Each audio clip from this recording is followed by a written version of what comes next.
And as you realize, many of our neighbors have been flocking to Guyana. There are over 20 Surinamese companies in Guyana. There are several huge Trinidadian companies in Guyana. And there's a reason why they're coming. There's a reason why they're coming. Because Guyana is growing. They don't come to lose money. The government has adopted measures to improve the living standards of workers. Public servants' minimum wage increased by over 50% within the past 26 months. The income tax rate was reduced and the income tax threshold increased by a minimum of 20%. And these measures boosted workers' disposable income, the take-home pay. The government will continue to support all sectors of the economy. And we are particularly concerned about the sugar industry and, of course, the sugar workers. The government has provided $31 billion in financial support for the Guyana Sugar Corporation because we are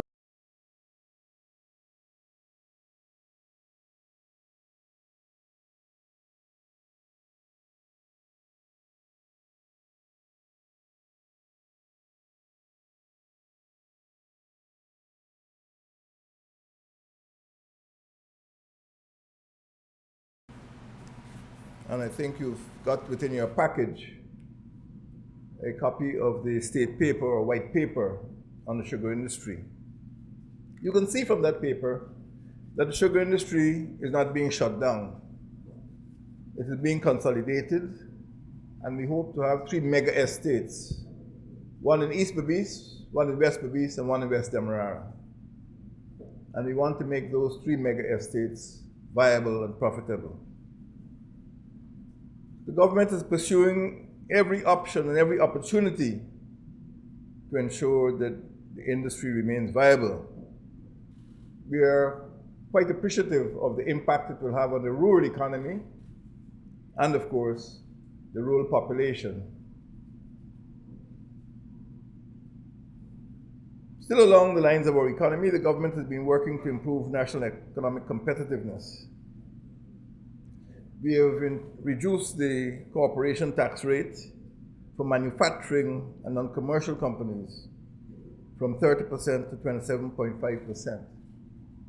We would like to see more manufacturing, and one of our measures has been to restrict the import of pine wood so that local wood producers, local furniture manufacturers could have a greater share of the market. And we hope that persons who bring in all these plastic goods would give way so that we could encourage local manufacturers producing bags and producing biodegradable materials. The value-added tax has been reduced to 14%, and the VAT threshold has been increased from 10 million to 15 million. The government is rebalancing the economy through its support for micro, small, and medium-scale enterprises. Some people call it the plant-and-chip economy. But I'd like those same people to go to the regional exhibitions which we've been holding around the country and see women coming out of Yupukari and Hiowa, see housewives getting into the microeconomy. And you can see that there's something happening in Guyana. It may start with plantain chips. I know somebody who started off producing fruit juices at Temeri. And today, those fruit juices are being bottled or boxed as Temeri Orchard Products Company, TOPCO. So small things could end up big. Loans and grants have been issued under the Hinterland Employment Youth Scheme, the Linden Enterprise Network, the Micro and Small Enterprise Development, Sustainable Livelihoods and Entrepreneurial Development, the Women of Worth Initiative, and the People of Worth Entrepreneurial Resources Initiative. And it's very encouraging to meet persons who have made use of these schemes. As you recall, with the launch of the SLED initiative, one woman who was a graduate of the New Opportunity Corps boasted that she's been able to turn her life around because of these initiatives.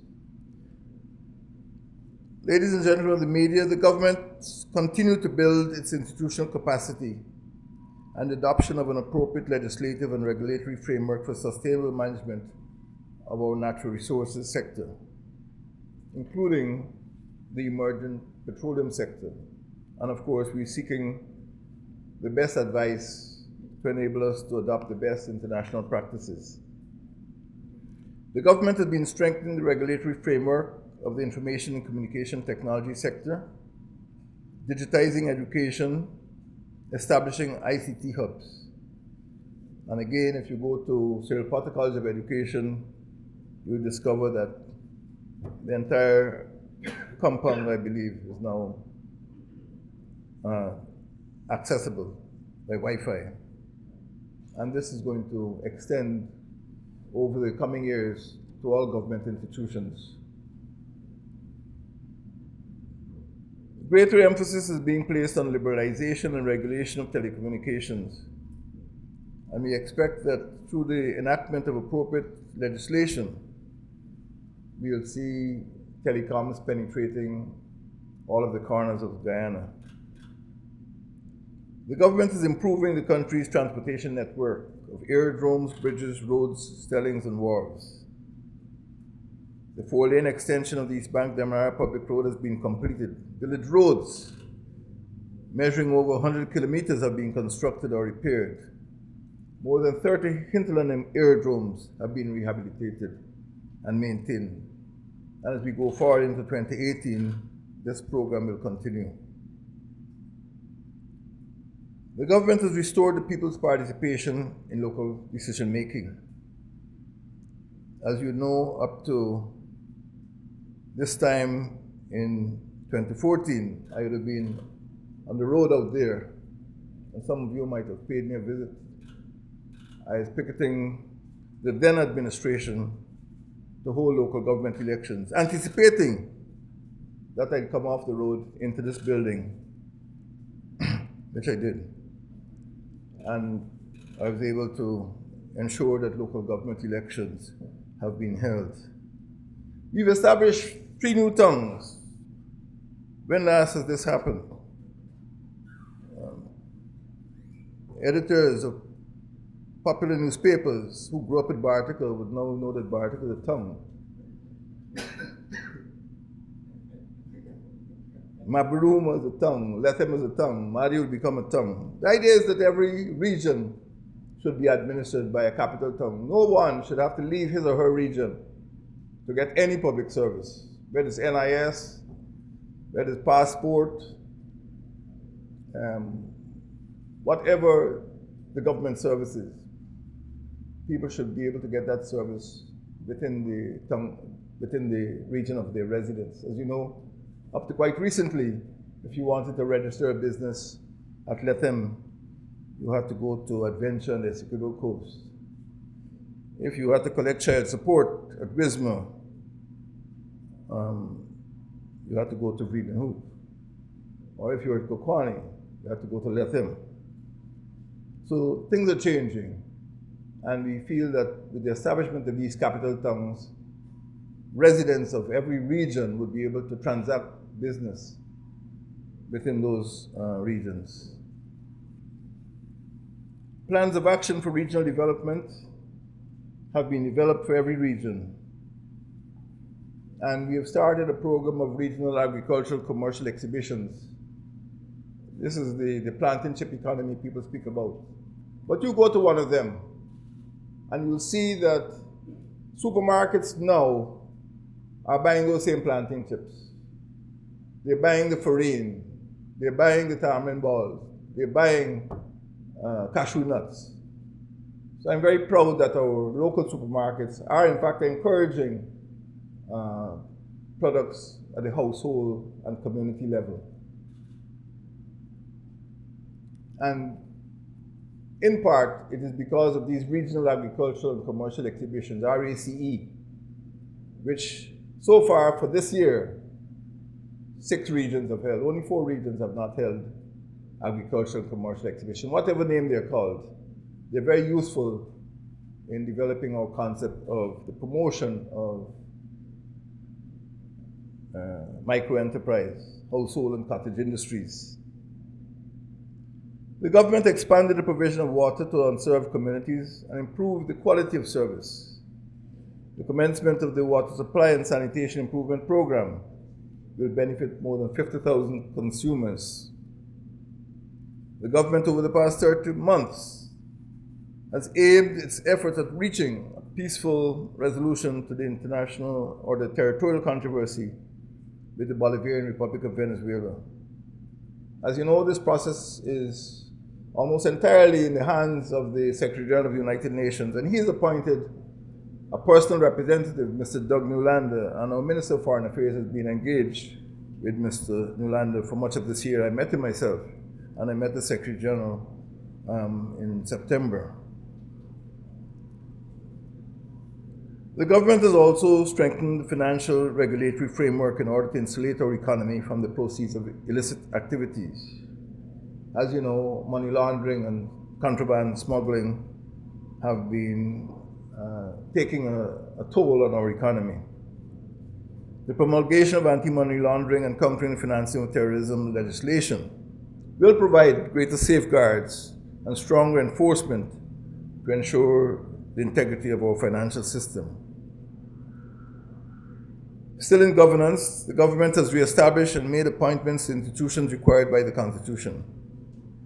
The appointments of Chairman of the Guyana Election Commission and an Ombudsman, the establishment of the Public Procurement Commission, and the re-establishment of the Public Service Appellate Tribunal are manifestations of our commitment to abide by the Constitution.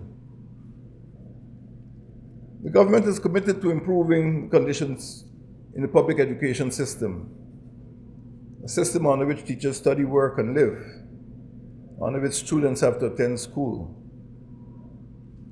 Improvement in education attainment requires investment in teacher training. And those of you who heard me yesterday would know of our commitment to improving the Sheripata College of Education.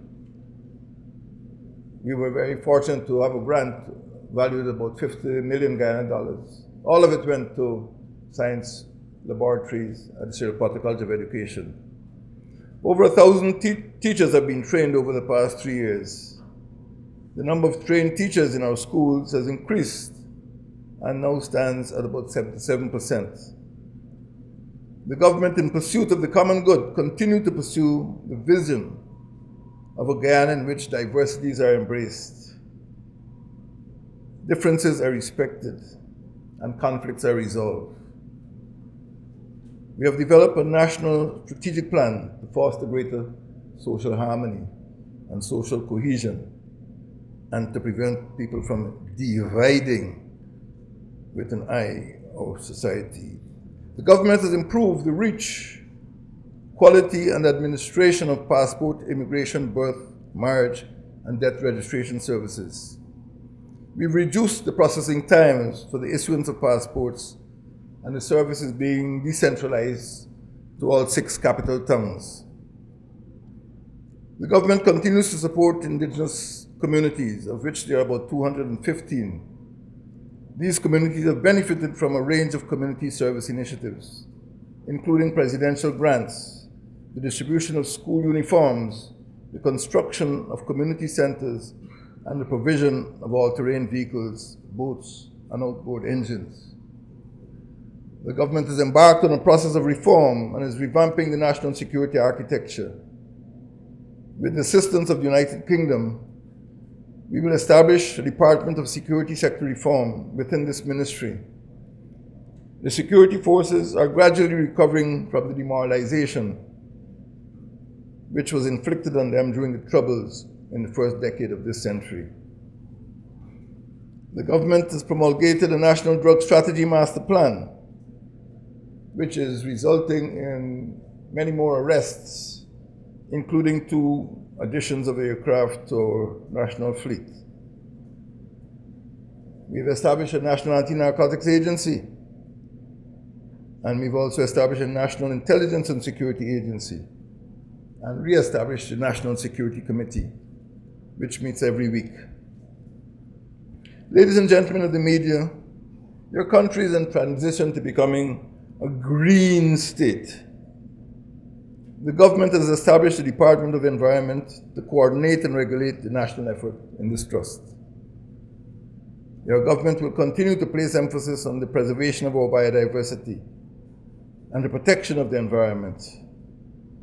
The protected area system will be expanded by an additional 2 million hectares, as you know. I've already made this commitment at the United Nations. Government buildings, increasingly, are going to be powered by alternative sources of energy as part of our green agenda. Thank you. Mr. President, good morning. My name is Neil Marks.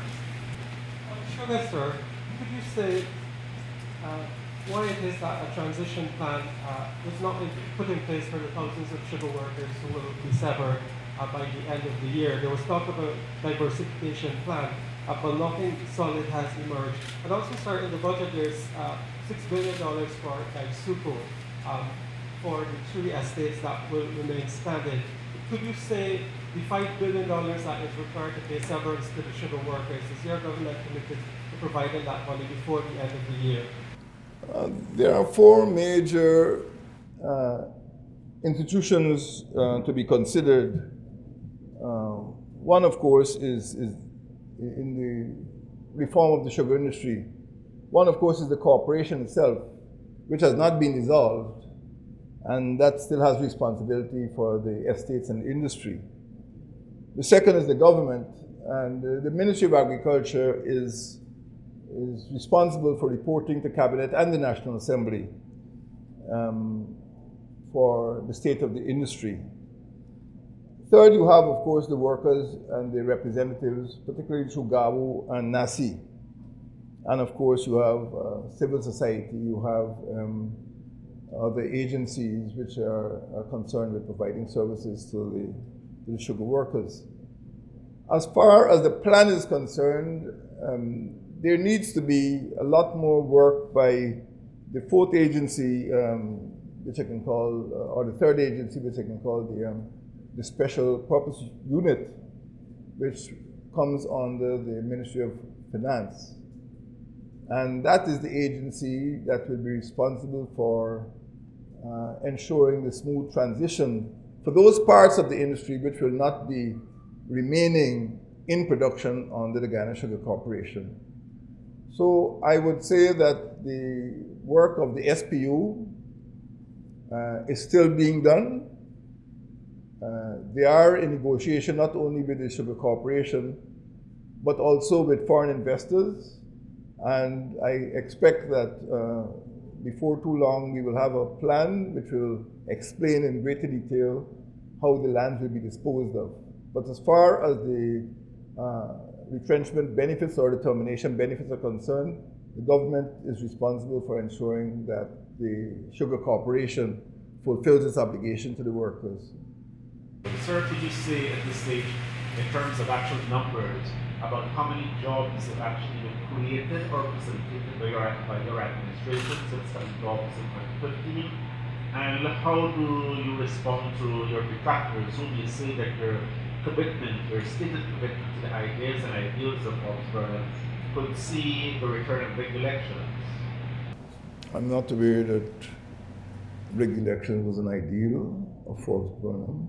Not stressing that, but a section of the population see Mr. Burnham as being synonymous with that period of perceived or real rigged elections. I've never rigged an election in my life. I have no intention of ever doing so. Whenever I spoke of Mr. Burnham, I spoke of the ideas which he implanted in the party that he founded, the People's National Congress. I spoke about his commitment to education, the construction of the various multilateral schools, Anna Regina, New Amsterdam, Leiden Hall, and elsewhere. I speak of infrastructure, the Demerara Bridge, the Kanji Bridge, the international airport. I speak about housing. I think he's made a contribution, and I have no compunction about admitting that those are ideals which have served the nation well. If you knew what Guyana was like in 1964, you'd realize that by 1974, we had made tremendous strides. And I've always referred to those achievements. But as far as rigging of elections, I don't see how that is applicable to anything that I have said or intend to do. As far as the jobs are concerned, I cannot give you a number. Perhaps the Minister of Business can give you a number, but as I said, from what I've seen in these 6 regional exhibitions that I've visited, many of the persons leaving school, many of the persons who've gone into SLED, what I've seen at the youth empowerment scheme at Kurukuru, there is a lot of unregistered employment, particularly by young people and by women in households. I've mentioned several of the schemes. I cannot give you a number, no, but many of them, for example, you go into Rupunun and you see housewives using old vodka bottles or rum bottles to sell their molasses or to sell their honey. There's a great stirring of cottage industry, and I can't give you a number, no. Adam Harris, Prime Minister, sir. You spoke of the emerging oil economy, sir, and you have identified a number of people who would be working with ExxonMobil, and at the same time, you're seeking the best possible advice. From our perspective, though, sir, we have read and researched that ExxonMobil has been able to compromise people with whom it was dealing. Are you in a position to say, sir, that you can firmly ensure that none of your people would be compromised by this foreign oil company, sir? I mean, God couldn't compromise. God couldn't confirm that people would be compromised by adultery. He gave 10 commandments, you know, and people are still compromised after thousands of years. How can I do that? How can I will do everything possible under the law to protect, to ensure the integrity of the government and the corporations. And if any malfeasance is reported to me, I will take action to have it investigated, and if there are culprits, the culprits will be subjected to the process of law. But yes, I will do everything possible to ensure the integrity of this industry. It's the first big new industry we've had for a century, and we don't want to drop the ball. We want to make sure that our children benefit from what is going to take place. We've been very cautious. And we have, luckily, we have time to ensure that not only legislation, but also education that is necessary and the organization at the governmental level, all of these are put in place. So we will do everything possible to protect that industry, to make sure that our children could benefit from it. But as I said, I don't know of anybody being compromised in my government. And if I got such a report, I will surely investigate it. Vice President Sabbath News. Good morning, Mr. President. With regards to the appointment of a substantive Chief Justice and Chancellor, could you say if you've made contact with your proposed nominee, and when you plan to meet with the opposition leader on the issue? And my follow-up question is, the President of the CCJ, Sir Dennis Byron, as well as some legal minds, have expressed some concerns about the significant gap in making these appointments, these substantive appointments. Could you say whether or not you will now make an effort to have this corrected? Yeah, this is a matter of deep concern to me. When I was in the opposition, I did meet with the then President, Mr. Ramatar.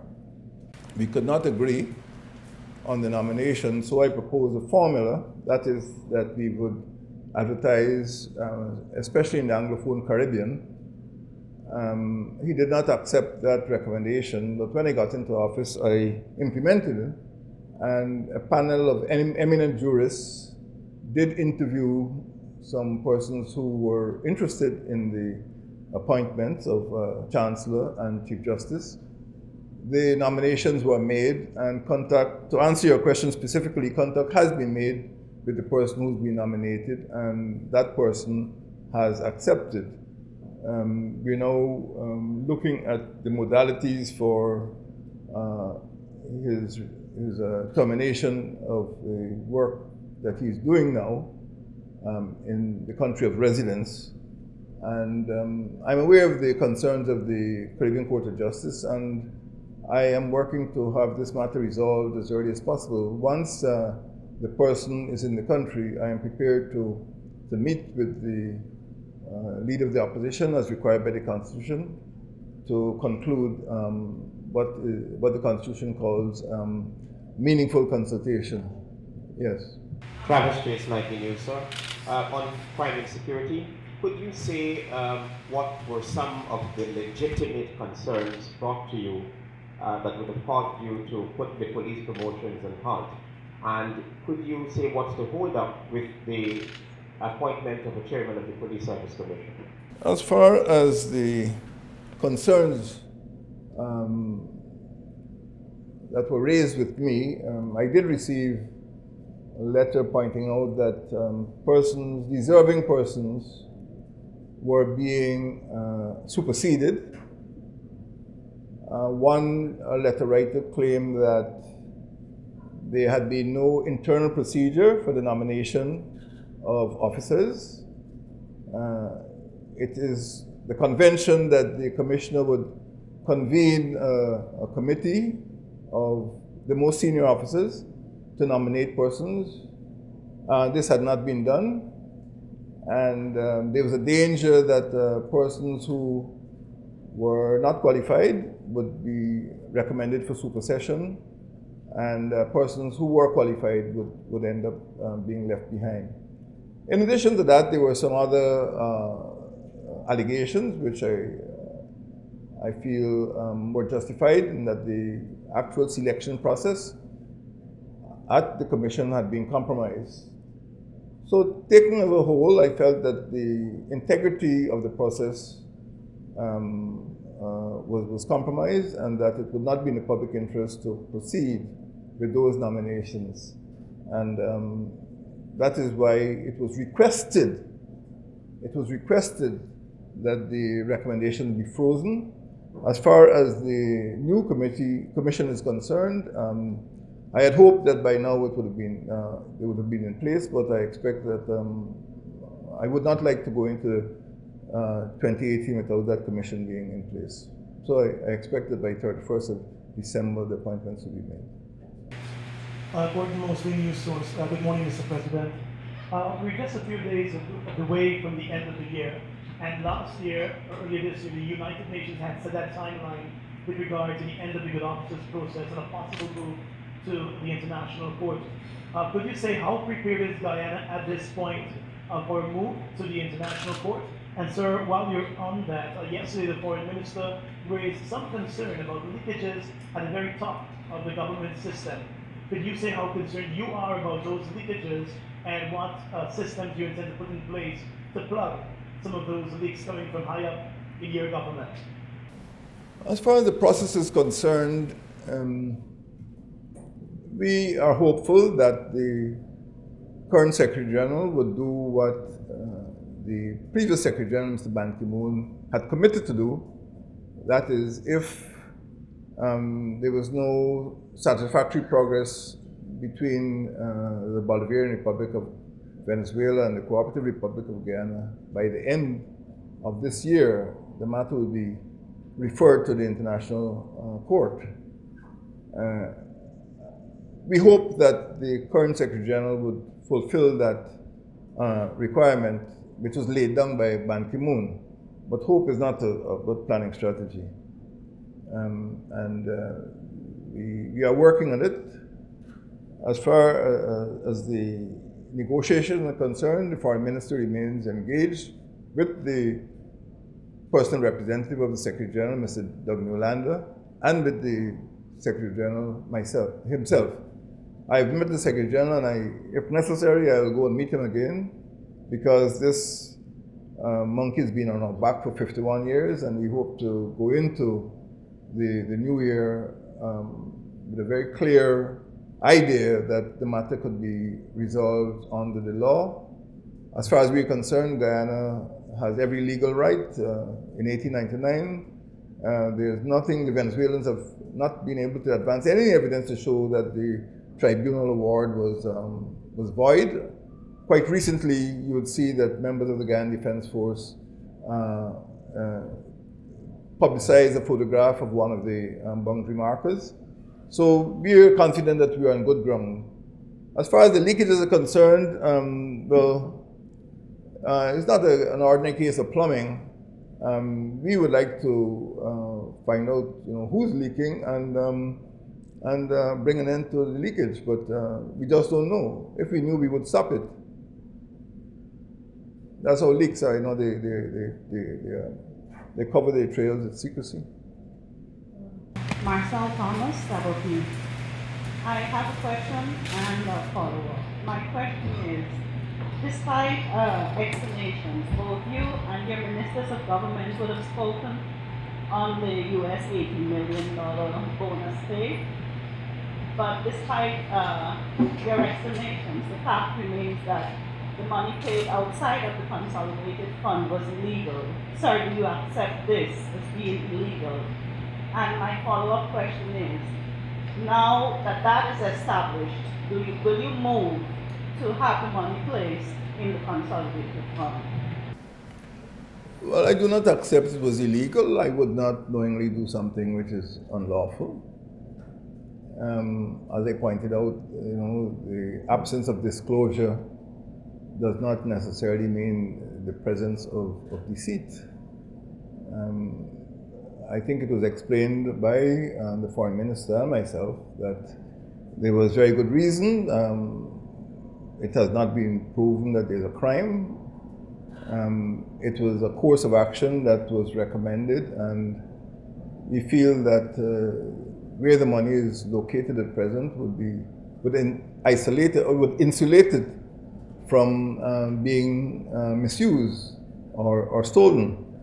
So I don't believe there's any illegality. I don't think there's any graft or corruption or any intention to misuse that money.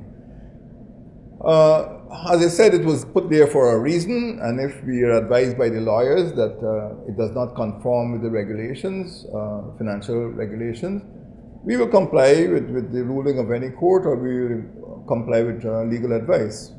But at present, the money is safe. It belongs to the Guyanese people, and it was intended to be used for a specific purpose, and that purpose has not been met as yet, and we need it there, and that's why we put it there. But the money is saved. By my colleague, Mr. Shibrod. Do you plan to take any steps, or do you think it is necessary to take any steps to either restore or to enhance confidence in the elections machinery? And secondly, when you were in opposition, you very strongly opposed what was popularly known as the eavesdropping bill. Do you plan to rescind or to amend it, this, or are you working with it? Is SOCO and agencies like that working? I have every confidence in the chairman of the commission, and many unsubstantiated claims and allegations have been made. As you know, it is a unique commission in which the government nominates 3 commissioners, and the opposition, after process, nominates 3 commissioners. And there's a process for the nomination of the chairman. So as far as I'm concerned, the commission is properly constituted, and I will obviously make sure that nothing is done to have any improperly conducted elections. It was necessary because I expect that the local government elections are less than a year away. So we could not wait any longer to make the appointments. And the way the commission is structured, you have vigilance on both sides, both on the government side and both on the opposition side. So I am confident. I don't have to restore confidence. The confidence is there. And I would urge Guyanese to support the work of the commission. As far as the eavesdropping is concerned, well, the matter hasn't come back to cabinet. I don't know what aspect you're concerned about of the eavesdropping bill. Well, just you opposed it yourself, Excellency. And, No, it's still there. Opposition is a matter of dates. Ryan James.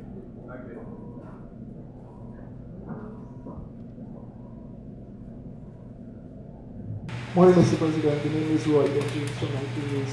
Mr. President, when we spoke earlier this year during your public interest program, and I asked specifically about a grade for your government, you give your government an A grade 10, but more specifically... Sorry, about what? You asked about what? A grade for your government. Grade? Yeah, you give your government an A grade. You mean like school?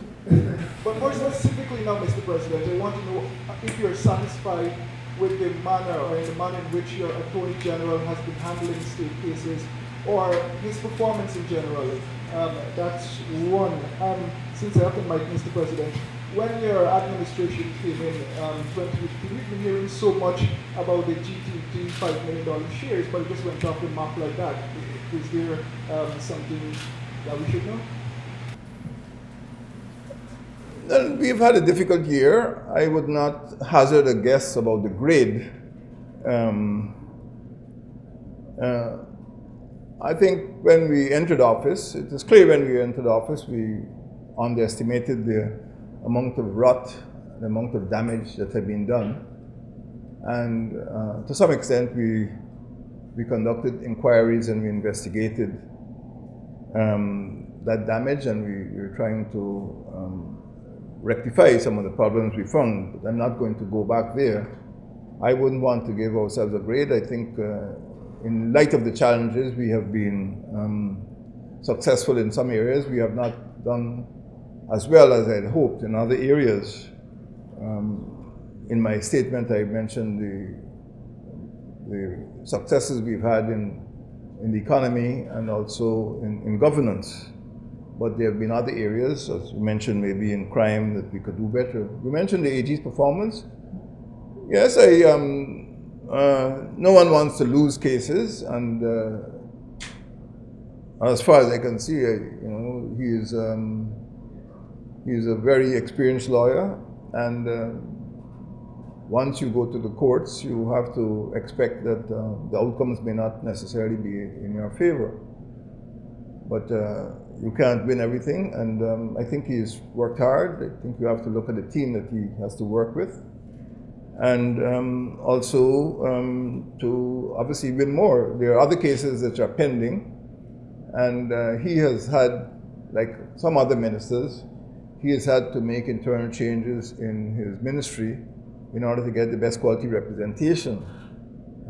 Again, you are not asking the question, but I do not feel that in the past we had the best representation, and some of the cases which we inherited were lost before we started because the representation was inadequate, and that is a great pity.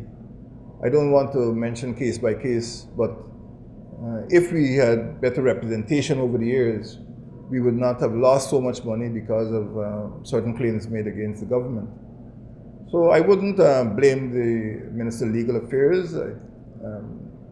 I think that within that ministry, there were some persons who were not necessarily doing their best for the government of Guyana. The last question about the shares, the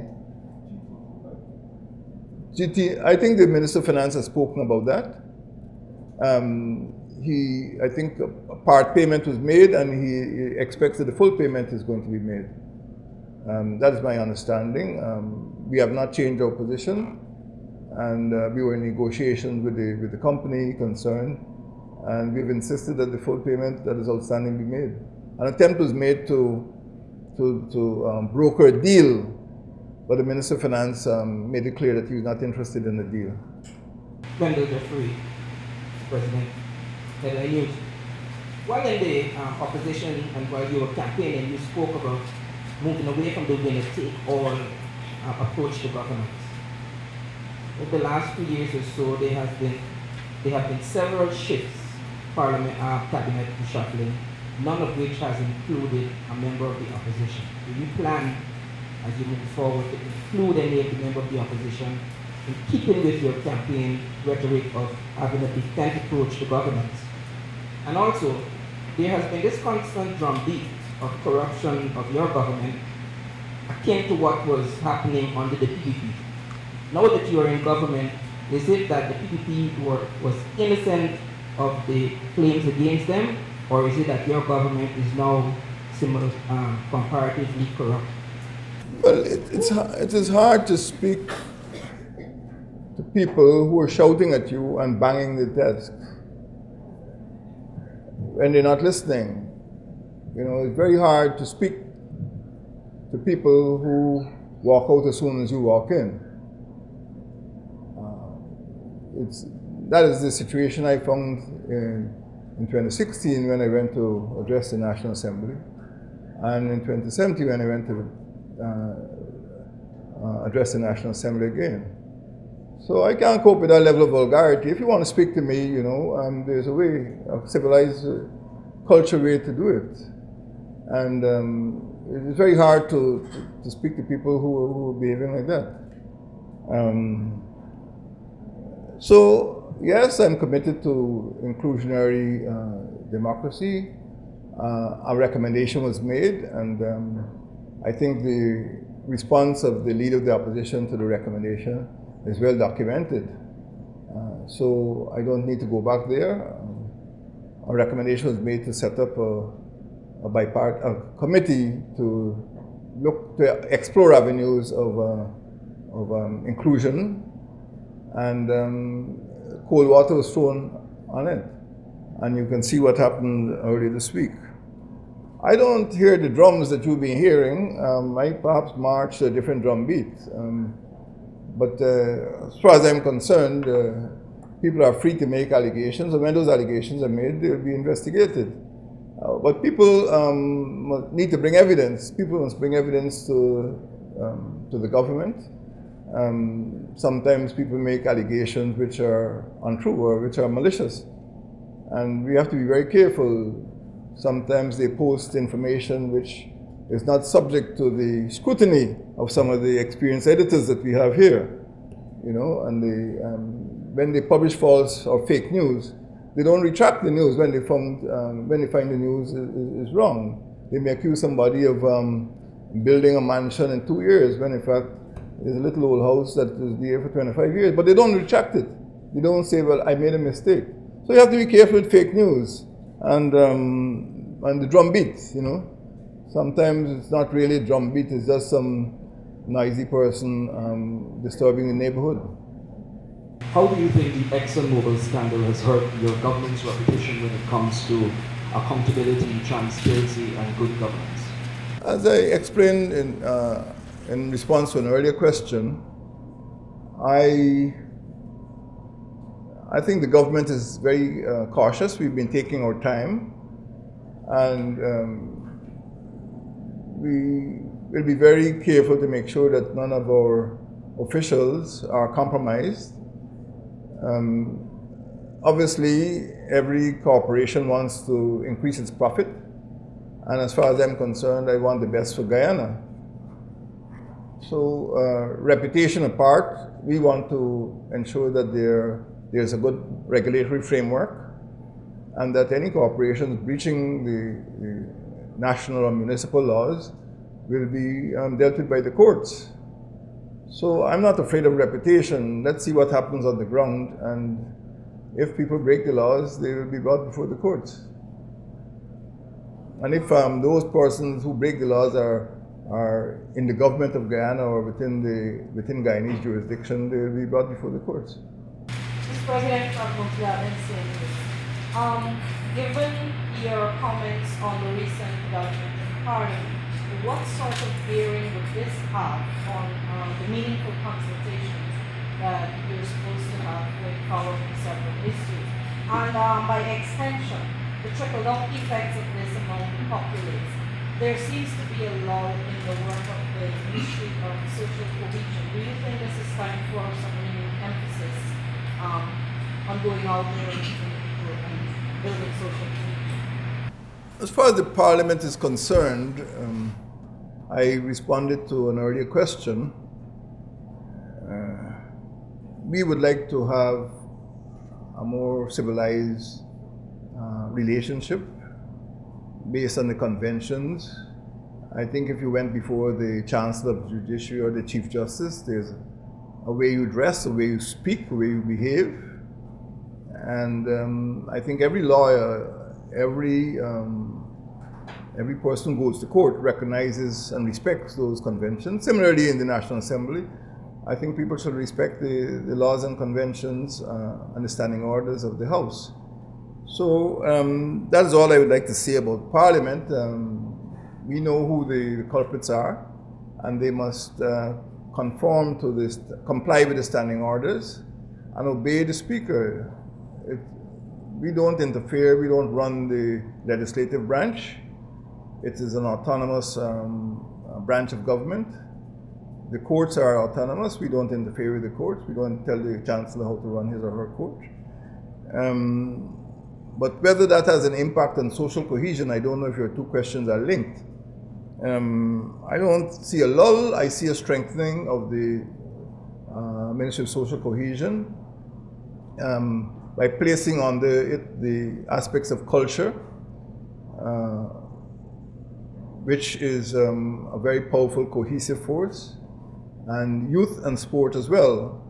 And I think the appointment of Dr. Norton there is an ideal one, and I have charged him with the responsibility in the new year of bringing together some of the youth organizations, the YEST, PYARG, and other youth organizations, HEYS, so that we have a strong, cohesive youth movement in Guyana.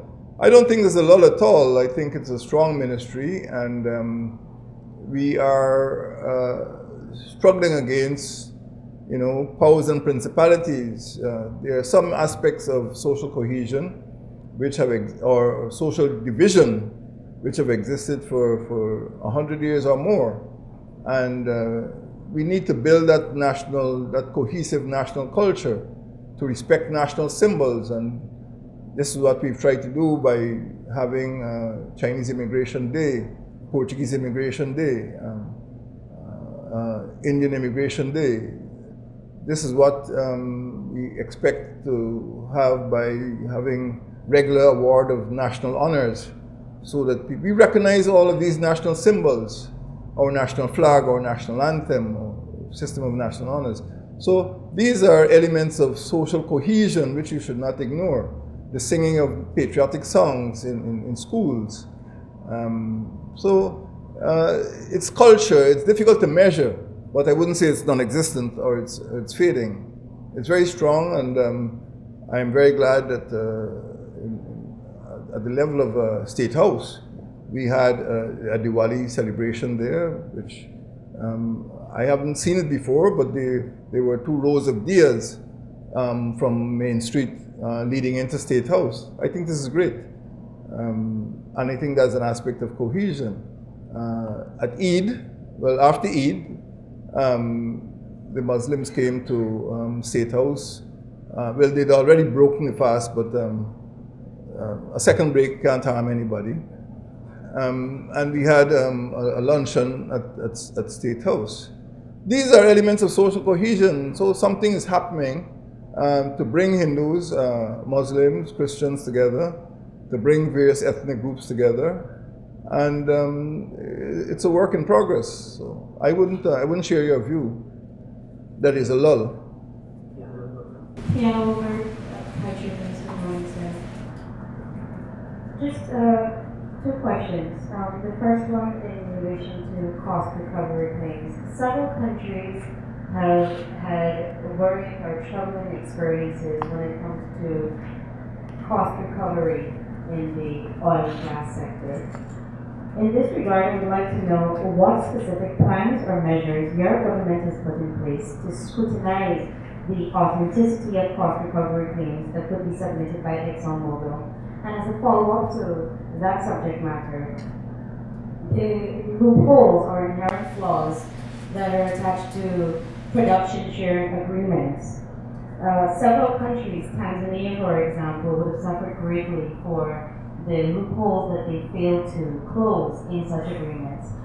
With this in mind, would you say that the government has or is taking steps to review and strengthen the production sharing agreement that we currently have with ExxonMobil?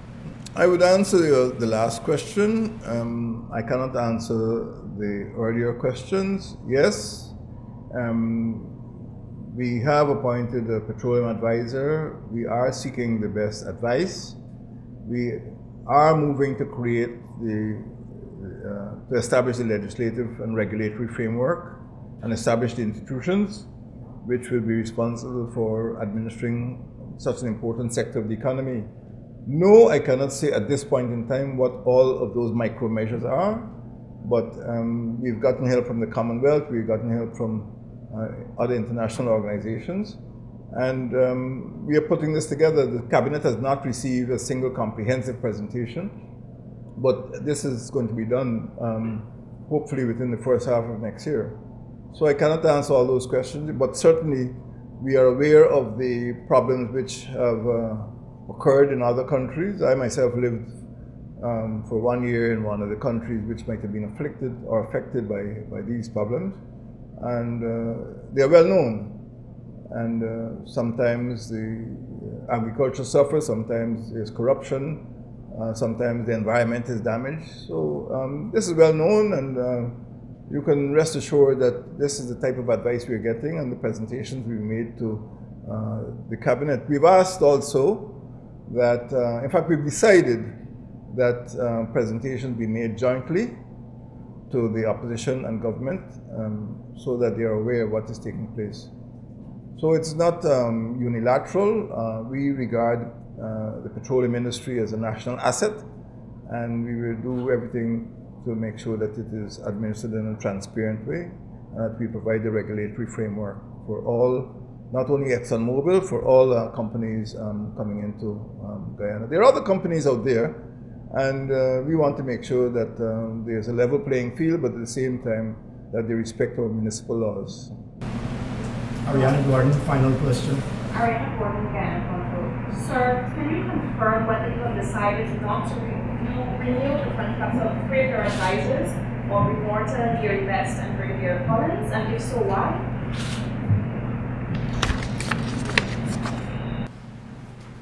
Having come into office in May 2015, we sought their advice, and their advisory functions have more or less come to an end, and we have asked for them to accept executive functions. So yes, we don't need them in the role of advisors, but we are likely to appoint them in executive roles, and that is being worked on at present. President, can I have a follow-up? Can I have a follow-up, please? Sir, could you confirm whether Mr. Norton will be eventually considered for the General Secretary post of the PNC? I've only recently, appointed a General Secretary, and her name is Amna Ali. I appointed General Secretary to the extent that you're referring to the People's National Congress reform. That person is not an elected official, that person is an appointee of the leader. Thank you very much, ladies and gentlemen. Is there anything with regards before you leave, sir? I know that time of the year, when you do a little switching around with your portfolio of ministers. Can we expect any this year? Well, Mr. Archer, having spoken, I was about to wish you all a happy Christmas. Happy Christmas, Gordon. You'd like me to answer a supernumerary question? Maybe you do a little switch around with the portfolios for your ministers. As head of government, I continuously monitor the performance of ministers, and I have made changes over the last 30 months where those changes were necessary and were not unnecessarily disruptive. For example, the Ministry of Public Telecommunications was created out of the Post and Telecommunications sector of the Ministry of Public Infrastructure. I felt that was necessary, and most people I've spoken with feel that Ms. Catherine Hughes has been performing well in that ministry. At first, she started out with tourism, so a change, I think, was necessary and useful and beneficial. Minister Patterson, obviously had to be consulted. The Alliance for Change had to be consulted. So changes like that were necessary. Similarly, Dr. Norton demitted responsibility for public health, and he is now comfortably carrying out the functions of Minister of Social Cohesion. There have been other changes. Minister Rupert Rupnine demitted responsibility for education and is now Minister of the Public Service. But I've tried to minimize disruption. I do not anticipate any changes at year end, but I will not fail to respond to the need to give the people of Guyana the best quality governance, and if I feel that change is necessary, I'll make those changes. But I don't conduct cabinet reshuffles just to entertain and the folks out there. This is serious business, and I try not to make changes. I try to get ministers accustomed to their portfolios, their responsibilities, and give them every possible support. So I don't anticipate there's going to be any shake-up